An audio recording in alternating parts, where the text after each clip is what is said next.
ও ভাই, টাকা লাগুক ক্ষতি নাই, একটু ভালো মাংস চাই, টাটকা মাংস দেবেন। ঠিক আছে, যাই, নেবেন। বাড়ি গিয়ে আজ ভালো করে মাংস রান্না করে বরকে খাওয়াবো।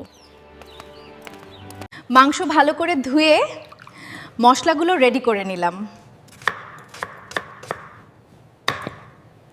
আজ আমি এই বাটা মশলা দিয়ে খাসির মাংস রান্না করব। মাংসে পেঁয়াজ, রসুন, আদা, টক দই, নুন, হলুদ, লঙ্কা গুঁড়ো একে একে মেশালাম। এখন মাংসটা ম্যারিনেট করে রেখে দেবো। আলু কাটছি বড় বড় করে আর পেঁয়াজ কাটছি কুচি কুচি করে। উনুনে গরম ধোয়া ওঠা সর্ষে তেলে আলু পেঁয়াজ ভেজে নিচ্ছি। কড়াইয়ের পেঁয়াজ ও আলু ভাজার মধ্যে ম্যারিনেট করা খাসির মাংস দিয়ে দিলাম। এবার খুন্তি দিয়ে ভালো করে কষাচ্ছি। মাংসটা 1 ঘন্টা কষাবো দে। কড়াই খাসির মাংস সাথে বড় বড় আলু কষিয়েতে 1 বাটি জল কড়াইতে ঢেলে দিলাম। শেষে ঝোল ফুটলে গরম মশলা গুঁড়ো ছড়িয়ে দিলাম। আমার রান্না করা খাসির মাংসের রেসিপি কেমন লাগলো জানিও বন্ধুরা। সেই স্বাদ, দারুণ, বাহ।